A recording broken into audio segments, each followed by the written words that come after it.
Chapter 3. The first time I felt the isolation of non-belief was at the annual Thanksgiving AA meeting. Everyone formed a circle, clasped hands, and recited the Our Father. I stood there silently, feeling more conspicuous than if I'd shouted it in Swahili. The Lord's Prayer had become a summation of my beliefs.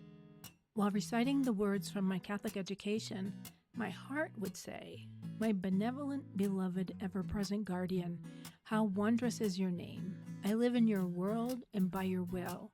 Each day, please give me what I need to grow. Have mercy and help me to do better when I fall short, and help me to do the same for others. Help me resist temptation and lead me to my highest good." Abstaining from that prayer, I felt cut off from both my God and my recovery companions. I'd gotten clean and sober in 1987. By 2010, I'd spent half my life in sobriety. All my friends and activities revolved around anonymous fellowships. My contributions to others' sobriety gave my life meaning and purpose. Yet there I stood, suddenly different and afraid to share what was going on, feeling miles away from those I held dear. Despite what official material says, most 12-step participants believe God is the only solution for addiction. Newcomers are typically told they need a spirit-based higher power to lift them from their earthly hell. Believers often reshape their God into a more loving entity. Many non-believers, in desperation, set aside doubts hoping to save themselves from destruction. I'd spoken at countless meetings about the benefits of faith, inviting others to trust in my belief in God until they could believe themselves. I shared personal tales of divine intervention, always sincerely. Yet there I was, unwilling to say my favorite prayer because I wanted to choose, not just accept what I'd been told. I don't recommend trying this at home. Chapter 4. It should come as no surprise to the most God-fearing believers that I experienced two major personal catastrophes after beginning my quest for choice. Shortly before the Thanksgiving meeting, I lost a pregnancy.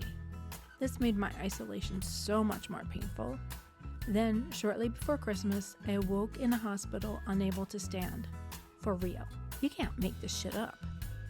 I wondered for a second if these events constituted punishment for questioning my faith. But wouldn't that make God a childish prick? I should be allowed time to think through such a major decision. It certainly shouldn't be punishable by paralysis.